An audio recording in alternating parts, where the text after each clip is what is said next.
At 71 degrees below zero, the cold doesn't just freeze your skin, it makes your own exhaled breath shatter in the air, with the sound of breaking glass, a quiet, terrifying warning that the atmosphere itself has turned into a weapon of mass destruction. In the early winter of 1892, deep within the Oymyakon Valley, the Siberian wilderness was preparing to unleash its most merciless cold snap in 40 years. Yet, to look at the newly built Russian log cabin or izba standing on the edge of the river, you would have thought the winter was nothing more than an inconvenient guest. This structure was the pride of Petr Gerasimov, a stubborn Tsarist inspector who had recently been stationed in the valley to oversee imperial taxes and timber collection. Petr's izba was built with straight, tall pine logs hauled from the southern forests, boasting impressive right angles, high ceilings, and a large iron wood-burning stove. 2. Petr, this towering wooden house, was a symbol of European progress, a sign of civilized life, triumphing over the wild, untamed Siberian landscape. He walked around his property with a smug satisfaction, convinced that his modern home would keep him warm and secure, while proving the absolute superiority of foreign engineering. But on the other side of the settlement, watching the rising pine walls with a solemn, silent gaze, stood Erkan Korboev, an elder of the Yakut people and a master builder of the traditional Balagan. Erkan had lived in the Oymyakon Plateau his entire life, and his face was lined with the deep crevices of a man who had negotiated with the cold for over 60 winters. Standing beside him was his 12-year-old grandson, Ison, who was learning the old ways of building from his grandfather's quiet, steady hands. Erkan looked at Petra's izba, particularly its high, flat ceiling and its heavy, straight log walls sitting directly on the ground, and he felt a quiet dread. He knew what was coming. He walked over to the inspector's yard, his heavy fur boots crunching on the frozen crust of the earth, to offer a solemn warning. Erkan told Petr that his towering cabin was a beautiful structure, but it was fundamentally designed for a different land. He warned the inspector that the flat ceiling would trap the rising heat uselessly above his head, that the high, straight walls would bleed warmth to the relentless taiga winds, and that the heavy base of the house sitting directly on the ground would invite a disaster from the frozen earth itself. Petr merely laughed, dismissing the old Yakut's native wisdom as primitive superstition, confident that his civilized izba would stand firm. He believed his European engineering was a perfect shield, a complete triumph of human ingenuity that would easily tame the Siberian winter. He waved his hand dismissively, sending the old man away, confident that his own warmth was guaranteed by the straight pine logs and the roaring fire of his heavy iron stove. As the winter cold began to tighten its grip on the Oymyakon Valley, the first quiet signs of structural failure began to appear beneath Petr Gerasimov's proud log cabin. Inside the izba, Petr kept his heavy iron stove running at full blast, burning through large logs of pine to keep the spacious interior room at a comfortable temperature. He believed that the roaring fire was his ultimate shield against the encroaching Siberian frost, but he did not understand the quiet physics of the earth beneath his feet. The ground of the Oymyakon Valley was not ordinary soil. It was ancient, rock-solid permafrost that had remained frozen for thousands of years. The heat from Petra's uninsulated floorboards and the massive base of his iron stove did not stay inside the room, instead began to migrate downward, radiating directly into the frozen ground. Slowly, the rock-hard permafrost under the cabin began to melt, turning the stable, frozen earth into a soft, unstable soup of mud. Without a stable foundation to support its immense weight, the heavy pine cabin began to sink unevenly into the ground, tilting slowly to one side. The straight right angles that Petr had boasted about began to warp and twist under the shifting load, causing the timber seams to pull apart and create tiny, invisible gaps in the walls. The heavy wooden doors, which had previously opened with a smooth, satisfying click, began to jam tightly in their frames, requiring Petra and his assistants to throw their shoulders against the wood just to go outside. Petro, however, stubbornly refused to see these warning signs as anything more than a routine, minor, settling issue that happened to all newly constructed houses. He dismissed the 7 barriers, warped logs, and jammed doors as temporary inconveniences that would resolve themselves, refusing to listen to Erkan Chorboev's quiet advice about the dangers of the melting ground. The tension between Petra's official imperial authority and Erkan's native wisdom grew with each passing day, turning their casual interactions into icy, silent standoffs. To Petra, admitting that the old Yakut was right would be a devastating blow to his pride and his belief in modern progress. He chose to ignore the shifting earth and the ominous creaks of his wooden walls, keeping his stove burning even hotter to fight the draft, completely unaware that he was accelerating his own ruin as the ground turned to slush beneath him. Each time his stove roared, the temperature of the permafrost below rose by another fraction of a degree, making the mud deeper and more liquid. The house was slowly but surely sliding into the earth, its straight lines disappearing into a crooked, leaning shape that stood as a silent warning of the disaster that was about to unfold. While Petr Gerasimov struggled with his warping log cabin, Erkan Chorboev and Teni, his grandson, Isen, began the quiet, methodical work of constructing their Fason-Fortian Friso, traditional winter home known as a balagan. They worked with a steady, unhurried rhythm that had been passed down through generations of Yakut builders, understanding that every step of the process was a negotiation with the brutal climate. Petr and the other colonial workers at the trading post watched their progress with open amusement, finding the materials and the design of the balagan to be utterly absurd. To men accustomed to the straight lines of European architecture, the balagan looked more like a primitive mound of dirt than a civilized human dwelling. They would stand at the edge of the clearing, laughing and pointing at the piles of wet clay, chopped straw, and cow manure that Asen was mixing in a large wooden trough. They made loud jokes about the smell, mocking the Yakut family for choosing to live inside what they called a disgusting pile of animal waste, declaring that such structures were only fit for livestock, not men. Isen felt the sting of their ridicule deeply, his young face flushing red with shame as he listened to their loud, cruel laughter echoing across the clearing. He looked at his grandfather, wanting him to say something to defend their heritage and their work against the arrogant outsiders. But Erkan remained completely silent, his hands moving with a steady, calm precision as he adjusted a timber beam. He did not look at the Bearment bees Hallman as bade mockers, nor did he offer any words of anger. Instead, he quietly told Isen that the wind does not listen to laughter, and the cold does not care about pride. He instructed the boy to focus entirely on the placement of the wood and the mixing of the clay, explaining that their work was about survival, not appearances.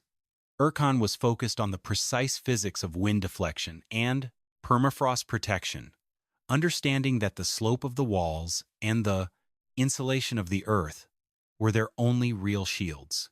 Watching his grandfather's quiet confidence, Isen felt his shame slowly dissolve into a deep, stubborn trust, choosing to ignore the laughter of the outsiders and throw his energy into the heavy, sticky mud that would soon save their lives.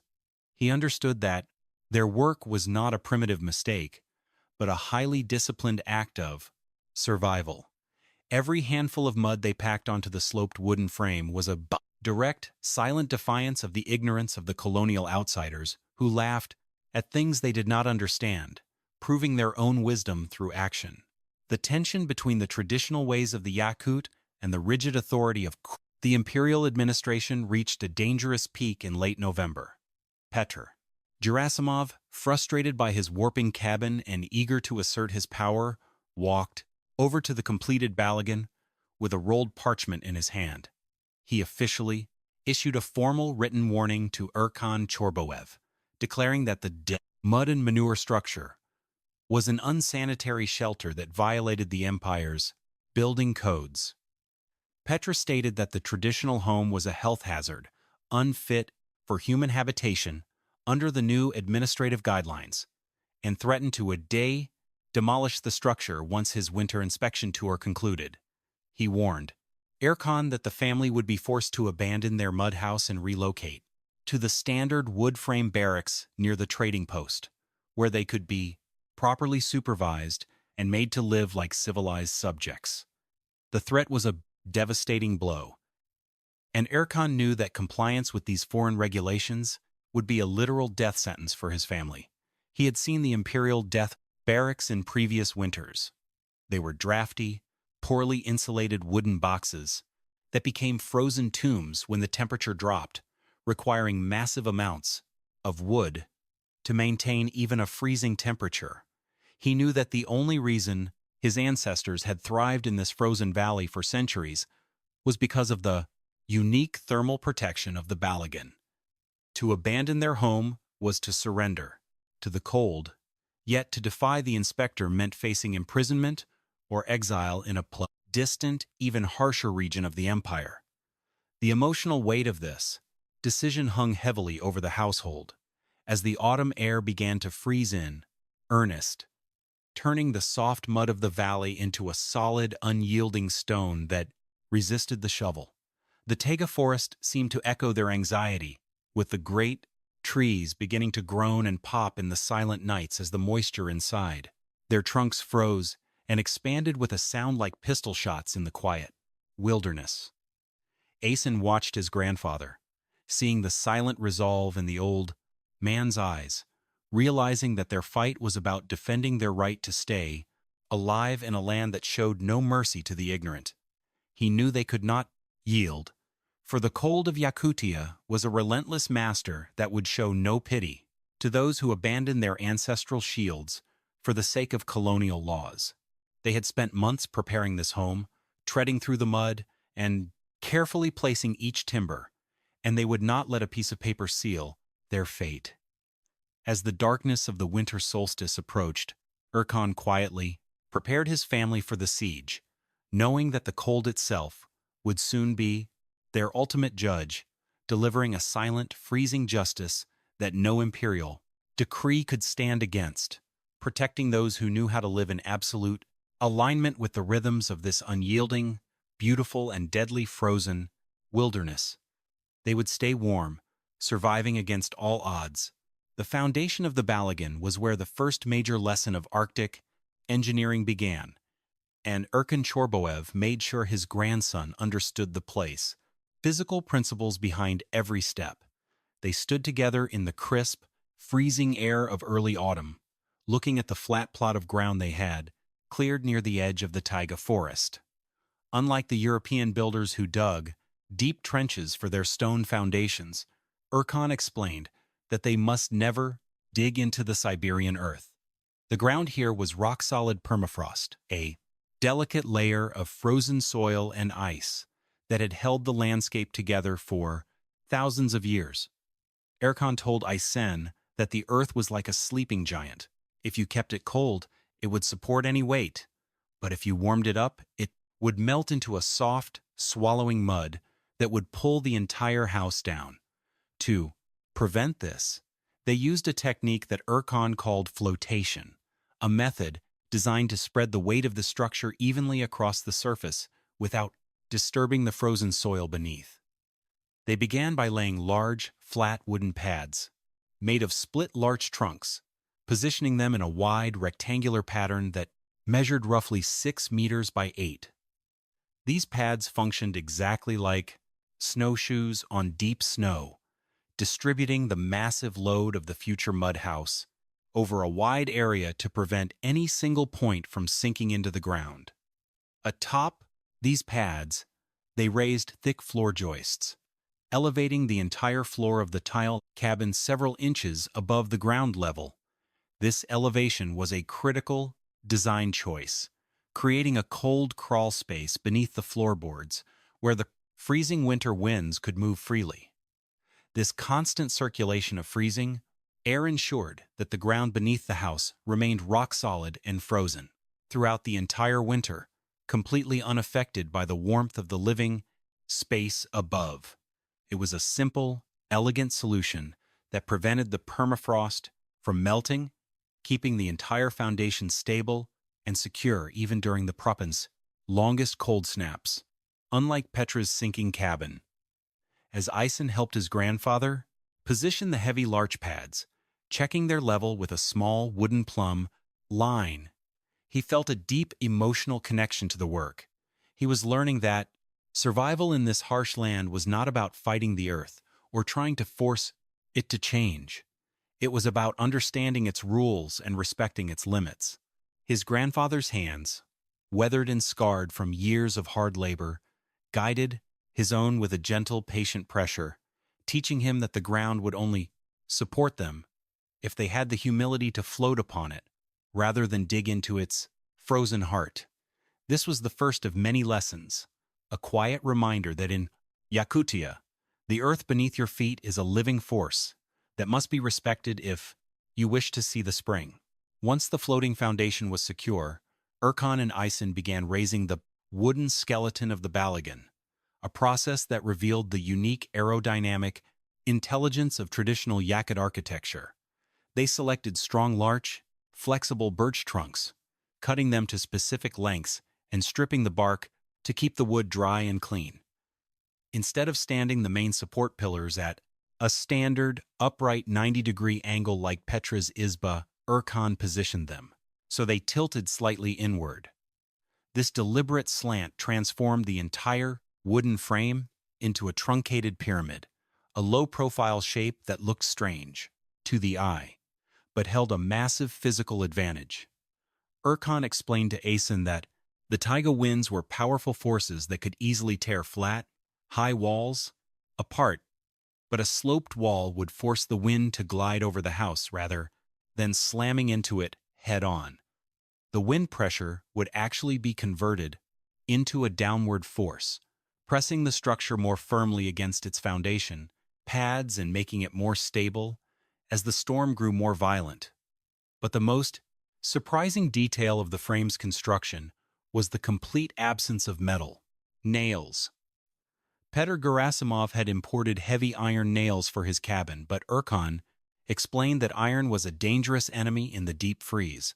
Metal conducted cold instantly, acting as a direct thermal bridge that would draw precious heat out of the house. Furthermore, when temperatures dropped to extreme lows, iron became as brittle as glass, snapping easily under the pressure of shifting wood or high winds. To avoid this, they used strong hand-carved birch pegs to secure every mortise and tenon joint, fitting them tightly into hand-drilled holes. For the long sections of timber, they bound them together with strips of raw animal hide that had been soaked in warm water. As the rawhide dried, it began to shrink, tightening around the wood with thousands of pounds of force to create a grip that was stronger than any iron bolt. This binding method allowed the wooden frame to remain slightly flexible, giving it the ability to bend and sway during the most violent winter blizzards instead of snapping under stress. From his warping log cabin, Petr Gerasimov watched them work, leaning against his jammed doorway and shaking his head at the inward-leaning frame. He mocked the tilted pillars, calling the house a crooked shelter that looked like it was already collapsing, unable to comprehend the engineering brilliance of its sloped design. Ison ignored the inspector's comments, focusing instead on tightening the wet rawhide bands around the birch pegs, feeling the incredible strength of the traditional joints as they hardened under his hands, ready to face the storm. With the sloped wooden skeleton complete, the Balagan now required its protective skin, a thick insulating shell made from a mixture that most outsiders found offensive, but was actually a masterpiece of organic chemistry. Erkan and Ison began preparing the plaster in a large wooden pit, combining clay-rich soil, finely chopped straw, and aged cow manure. The mixing was hard, physical labor, requiring Ison to tread through the thick, sticky paste with his bare feet, blending the ingredients together until they formed a smooth, uniform compound. Erkan explained the purpose of each ingredient to the boy, translating the complex science of materials into simple, practical terms. The clay-rich soil formed the structural body of the plaster, its tiny mineral plates locking together tightly as the water evaporated to create a solid, wind-proof barrier. The finely chopped straw acted as a binding net, distributing tension throughout the mix and stopping cracks from spreading as the wall dried and settled. The aged cow manure was the most critical element, adding fine, plant fibers and natural organic enzymes that gave the cured plaster a unique elasticity. This elasticity was essential.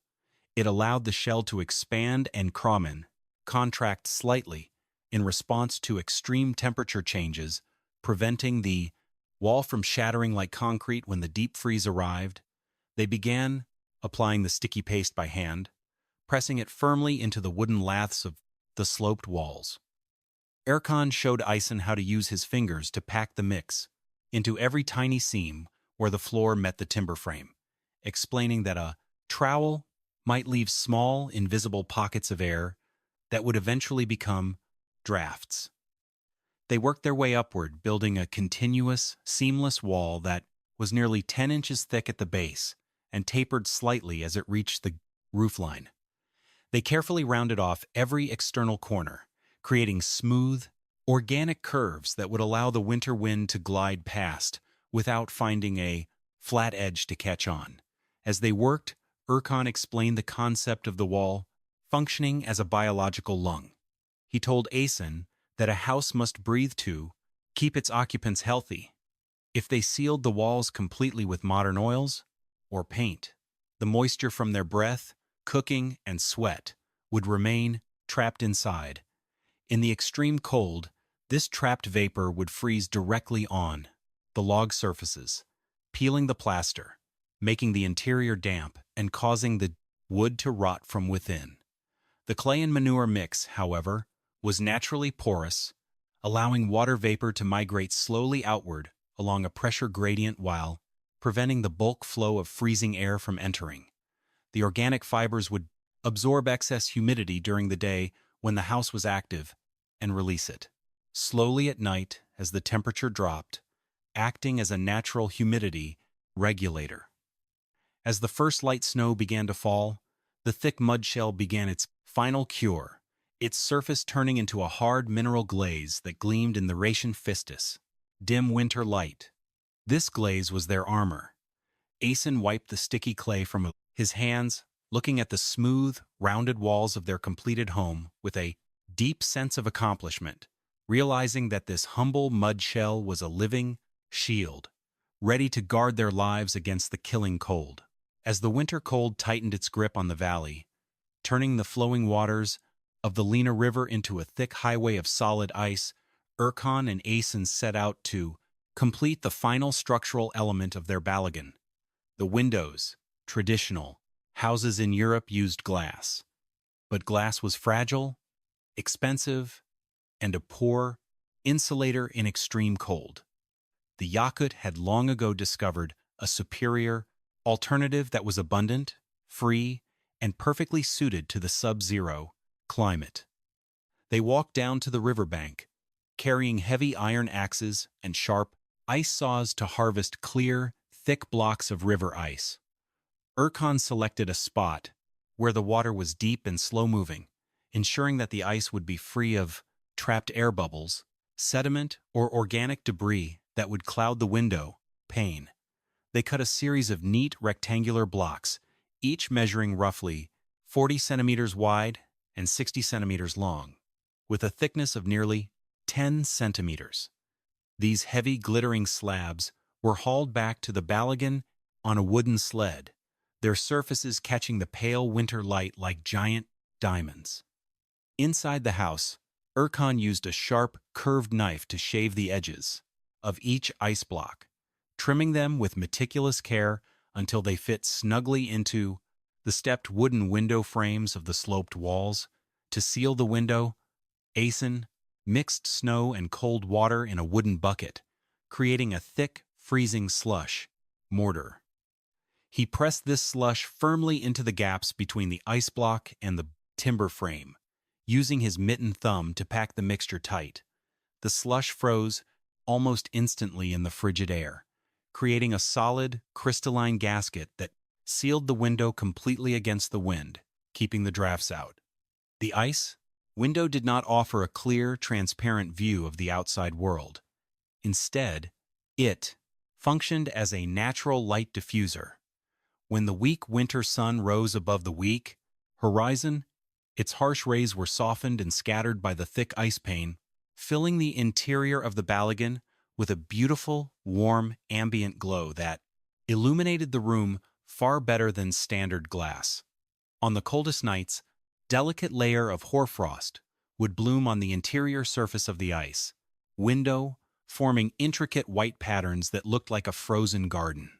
This frost layer was not a defect. It acted as a natural insulating blanket, slowing the escape of radiant heat and helping to maintain the cabin's warmth, preventing the fire's energy from leaking into the night. Standing inside the completed Balagan, watching the soft light filter through the thick ice pane, Asen felt a quiet peace settle over him. Their home was now fully enclosed, its wooden frame, mud shell, and ice windows working together as a single, harmonious shield against the encroaching winter. He looked out through the warty, translucent pane, seeing the dark silhouette of the taiga forest, knowing that they were finally ready to face whatever the cold might bring, completely confident in their ancient design. The storm of January 1892 did not arrive with a gradual warning. It fell upon the Oymyakon Valley like a sudden, crushing weight. On the morning of January 9th, the sky took on a dark, leaden hue, and the wind, which had been silent for days, began to howl through the taiga forest with a terrifying intensity. By noon, the temperature had plummeted to an unimaginable 71 degrees below 0 Celsius, a level of cold that defied comprehension and tested the absolute limits of human survival. At negative 71 degrees Celsius, the physical world underwent a brutal transformation. Iron tools became as brittle as glass, snapping in half, with a sharp crack at the slightest impact, and any exposed skin froze solid. Within seconds, the air itself seemed to turn into a liquid fog, and when a man exhaled, his moisture-laden breath froze instantly in the air, creating a soft, rustling sound that the Yakut called the whisper of stars, a quiet, beautiful warning of impending death. The wind rose to a sustained 55 miles per hour, driving the wind chill down to levels that could kill a healthy man in minutes.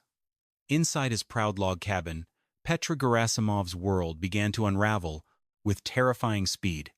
His izba, built with high, flat ceilings and straight log walls, was completely defenseless against the relentless wind. The gale force winds did not just blow against the cabin. They stripped heat directly from the plains, exterior log surfaces, through convective cooling, pulling thermal energy out of the house faster than the iron stove could replace it. The warm air inside rose placed uselessly to the peak of the high ceiling, leaving the floor level where Petr and his assistants sat at a freezing temperature. Worse, the chinking between the logs, frozen solid and dried out by the wind, began to crack and crumble, letting icy drafts scream through the walls. Petr's cabin, which had been his pride just weeks before, was rapidly turning into a freezing wood-frame ice cave. Every corner of the main room grew dark and cold, and the water buckets, sitting near the stove, froze solid within minutes. In his desperation to keep the fire going, Petr ran out to his wood pile, only to discover a final, devastating problem. The wet wood he had stored under a canvas tarp had been soaked by a brief autumn rain and was now locked into a solid, ice-coated block, impossible to split or burn. He struggled with his splitting maul, but the cold, metal head of the tool shattered against the frozen wood like porcelain, leaving him with a broken handle and a sinking heart.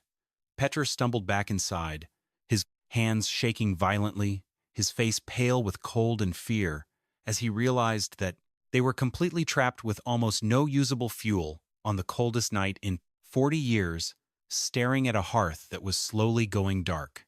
As the night of January 10th descended on the valley, bringing with it an even deeper, more hostile cold, the structural failure of Petr Gerasimov's izba reached a critical, life-threatening crisis. The heavy iron stove, which had been their only source of warmth, began to fail as the extreme cold outside caused a dangerous backdraft in the chimney. The hot exhaust gases rising through the flue met the negative 71 degrees Celsius air at the roofline, causing the moisture and placidant, creosote inside the smoke, to freeze instantly into a solid plug of ice. With the plug of ice exit blocked, the thick, toxic smoke was forced backward down the chimney, pouring into the main room of the cabin and filling the space with a choking, acrid fog. Petr and his assistants were forced to open a window slightly to let the smoke escape, a decision that allowed the freezing wind to rush inside, instantly dropping the interior temperature to near zero, even after they managed to clear the blockage with a long pole. The log walls began springing, new, massive leaks, as the extreme cold caused the timber to shrink and pull apart. The chinking, which had held the logs together for months, failed completely under the pressure of the gale, falling out in large chunks and leaving wide gaps that let the Arctic wind whistle through the room, chilling them to the bone. Petr and his men huddled together in the center of the floor, wrapping themselves in every wool coat, blanket, and quilt they owned, but it offered almost no protection.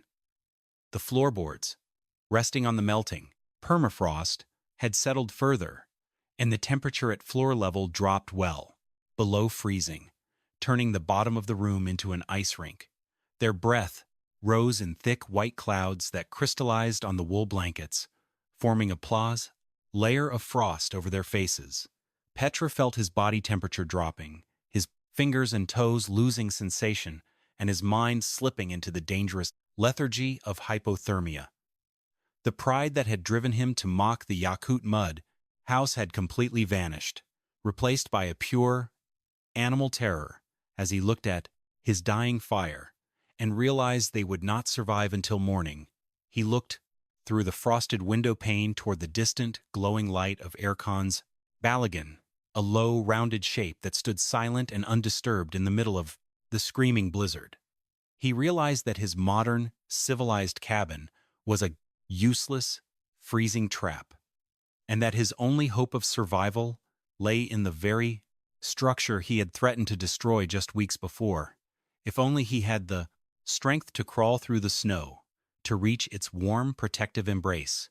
While the blizzard raged across the Oymyakon Valley, turning the exterior world into a howling, freezing hell, the interior of Erkan Chorboev's Balagan was a sanctuary of quiet warmth and absolute security.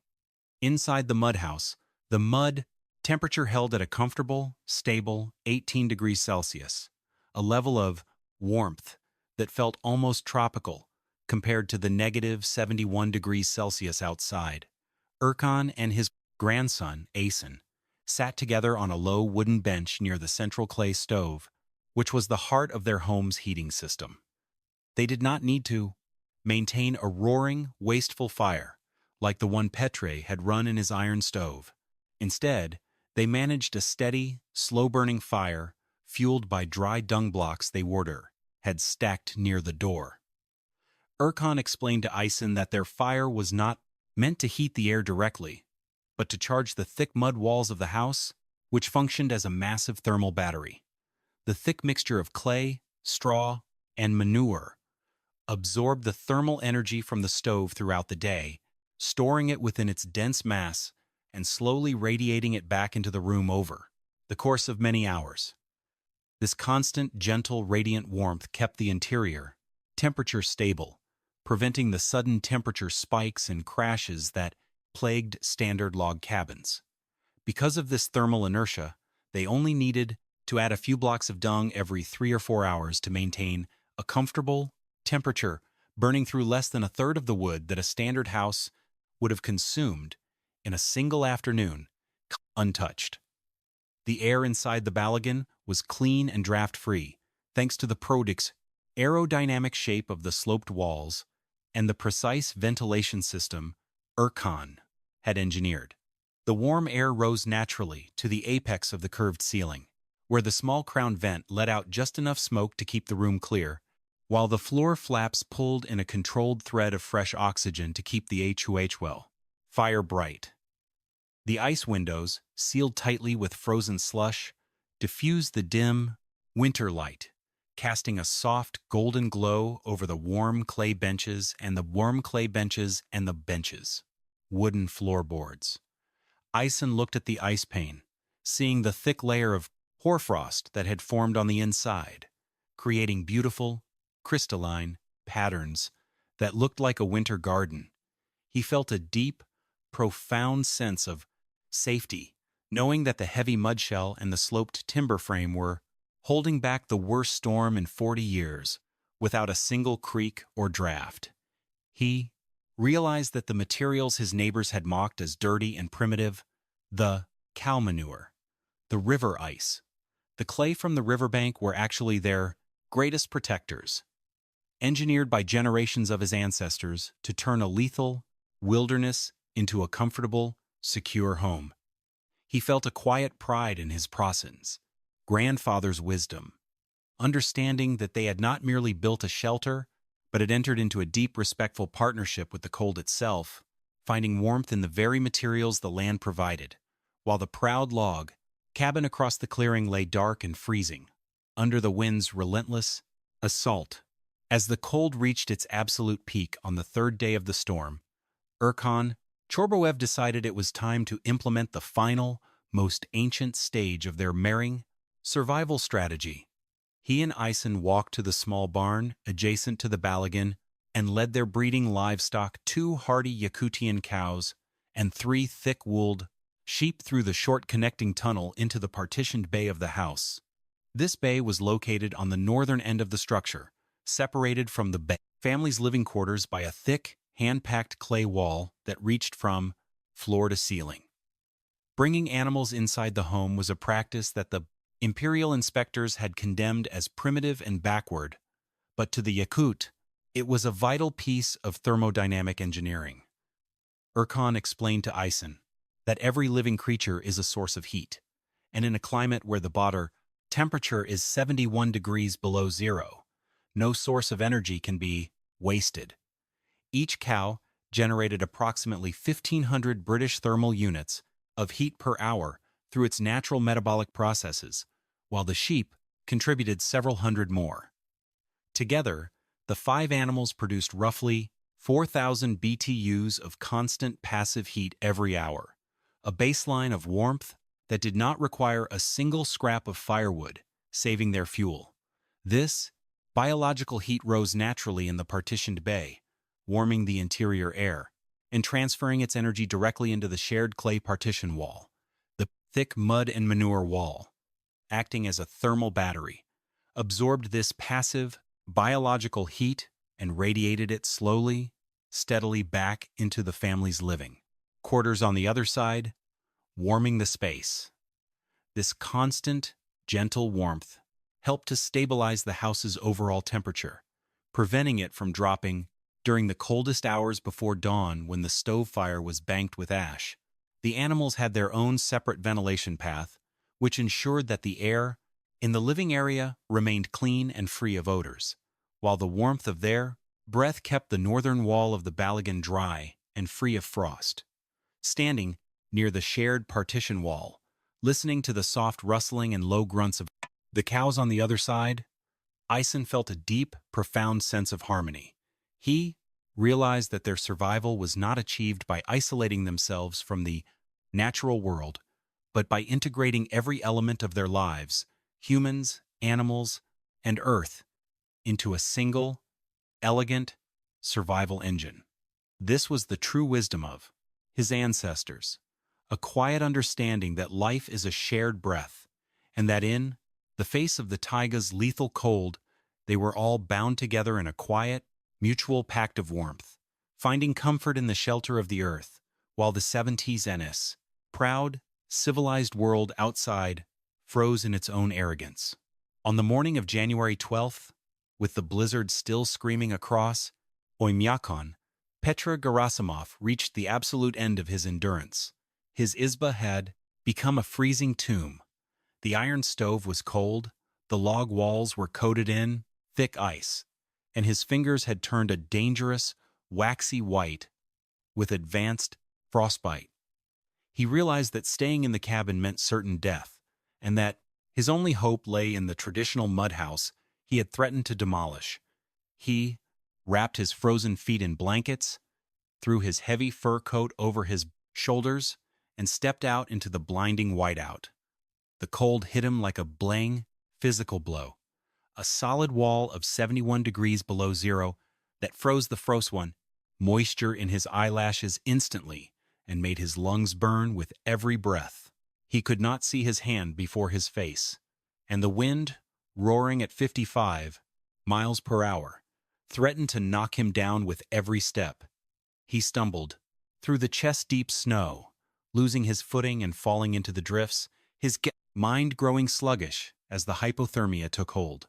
He crawled the last 50 yards, his hands entirely numb, guided only by the faint golden light filtering through the thick ice windows of Erkan's Balagan. He finally reached the heavy, south-facing door, collapsing against the thick wood with the last of his dome strength, feebly scratching at the surface with his frozen mittens, begging for his life. Inside the Balagan, Erkan and Ison heard the faint, desperate scratching against the door over the roar of the wind. Erkan did not hesitate. He pulled back the heavy wooden bolt and opened the door, instantly revealing the snow-covered, shivering figure of the Tsarist inspector. Together, Erkan and Ison dragged the half-frozen man inside, pulling him away from the door and closing it tight against the freezing wind, sealing out the storm. For Petr, transition was an immediate, overwhelming shock to his senses. He had stepped from a lethal, howling void of negative 71 degrees Celsius directly into a silent, peaceful room that held a stable 18 degrees Celsius of radiant warmth, wrapping him in safety. The transition was so profound that it made his skin tingle and his eyes water. The gentle heat of the clay walls enveloping his shivering body like a thick woolen blanket. He lay on the warm floorboards, his breath coming in, ragged, painful gasps, looking up at the curved pine ceiling and the glowing ice, windows in a state of utter shock, unable to believe that this humble mud house could feel so incredibly warm, while his own proud, modern cabin lay freezing and dead in the storm, a useless monument to his own stubborn ignorance. When Petr Gerasimov finally opened his eyes, the terror of the previous night had resolved into a soft, golden stillness. He was lying on a low clay bench, built into the side of the masonry stove, wrapped in warm horsehair blankets. His hands and feet had been carefully bandaged with clean cloths, soaked in animal fat to heal the frostbite, and the throbbing pain had settled into a spate, dull, manageable ache. He breathed in deeply, expecting the cold, smoky air of his ruined cabin, but instead his lungs were filled with clean, warm, smoke-free air that smelled faintly of pine resin and dried earth. Above him, the curved larch ceiling was clean and dry, showing no signs of the freezing, condensation, or ice that had coated his own walls. He looked toward the wall, where a single thick window pane, made of clear river ice, diffused the soft, morning sunlight, filling the room with a gentle ambient glow. Petr reached slowly into his heavy coat pocket, which had been placed on a bench beside him, and pulled out his calibrated mercury thermometer. He held it up to his eyes, his breath holding as he looked at the scale. The mercury column stood clearly, steadily at 18 degrees Celsius. He looked through the translucent window, pane, seeing the white, frozen hell of Oymyakon, where the storm was still raging, at negative 71 degrees Celsius. And then he looked back at the thermometer, stunned. An 89-degree difference, maintained purely through a mud shell, a clay stove, and the warmth of a few animals on the other side of a wall. It was a physical reality that shattered every assumption he had carried about progress, civilization, and indigenous life. He looked at Erkan, who was sitting quietly by the hearth, carving a new birch peg with his steady, patient hands, and he felt a profound wave of shame wash over him, his eyes filling with tears. The pride that had driven him to issue the demolition order, to threaten this family with forced relocation, and to mock their home as a mud mound, felt like a childish, dangerous arrogance. He realized that this old Yakut builder understood things about survival, heat, and the laws of nature that the finest engineers in the Torinenu capital had completely missed. Tearful and deeply humbled, Petr looked at Erkan and whispered a quiet, broken apology, his voice cracking with emotion as he admitted his ignorance. He confessed that his own proud cabin was a freezing trap, and that the Balagan was not a primitive shelter, but a brilliant masterpiece of survival, built with the wisdom and love of a people who knew how to live in harmony with the land, saving his life when his own pride had nearly killed him. Erkan Chorboev set down his carving knife, looking at the weeping inspector with a quiet, compassionate gaze. He did not offer any words of triumph, nor did he remind Petr of the warnings he had ignored. Instead, he handed the inspector a warm bowl of wild game broth, his weathered face softening into a gentle, reassuring smile. Erkan told Petr that the Siberian wilderness was not an enemy to be conquered, but a harsh teacher that demanded humility from everyone who would wish to live within its borders. He explained that the taiga did not punish men out of hatred.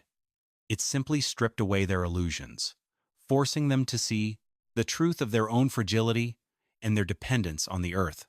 Petr took the bowl with his bandaged hands, drinking the warm, nourishing broth, feeling the life returning to his limbs and a deep sense of gratitude filling his heart. He looked at young Isen, then back at Erkan, realizing the immense depth of the gift they had given him, not just the gift of physical survival, but the far greater gift of humility and understanding, a lessons that would alter his life forever. He reached into his pocket, pulled out the damp, rolled parchment containing the demolition order, and deliberately tore it into small pieces, throwing them into the stove's firebox, where they were consumed by the flames in seconds, gone forever. As soon as the storm broke and he was able to use his hands, Petr sat at the wooden table and began writing his official report to the Imperial Building Commission, his words filled with a passionate, uncompromising defense of the Yakut architecture. He documented the exact temperature readings, the firewood consumption, the permafrost stability, and the brilliant thermal mechanics of the Balagan, declaring that the traditional structures were not sanitary hazards, but highly sophisticated engineering achievements that were essential for human survival in the extreme cold, saving his life when his own pride had failed. He spent hours refining his notes, explaining the science of the mud and manure mix, the aerodynamic sloped frame, and the use of ice, windows, turning his report into a complete textbook on Arctic survival. The Imperial Commission, stunned by the detail and authority of Petr's report, formally rescinded the demolition codes, officially protecting the traditional mud houses from forced modernization and ensuring that the Yakut people could preserve their ancestral building methods without foreign interference. This decision transformed their relationship from one of colonial dominance to one of mutual respect and learning. This victory was a triumph of justice over arrogance, ensuring that the ancient knowledge of the Oymyakon Valley remained a living shield for generations of families to come, protecting their heritage and their lives from those who sought to destroy it. If you want more stories of quiet resilience and forgotten survival wisdom that actually worked when life depended on it, please subscribe to our channel and hit that like button to support our work. We read every single comment, so please tell us, what old-fashioned technique do you think we have forgotten that still has a use today? Petro returned to the Oymyakon Valley every summer, not as an official inspector, demanding taxes, but as a humble student of the land. He spent his seasonal visits working alongside Erkan and young Ison, his hands covered in sticky clay and manure, as they built new balagans for the growing settlement, having learned that true progress is not measured by the height of your walls, but by your willingness to learn from the earth and live in harmony with its rules. Together, they built structures that would endure for decades, proving that the bond forged in the cold was stronger than any administrative law. Ison grew into a master builder himself, carrying his grandfather's quiet confidence, the sacred geometry of the mud house, into a new era, teaching his own children how to find warmth in the frozen taiga. Today, the quiet remains of these traditional dwellings can still be found scattered across the Siberian landscape, their rounded clay shapes blending seamlessly with the wild taiga forest. They stand as timeless monuments to human resilience and indigenous genius, proving that our modern solutions are not always superior, and that the ultimate shield against the cold is the simple, humble wisdom that respects the laws of nature.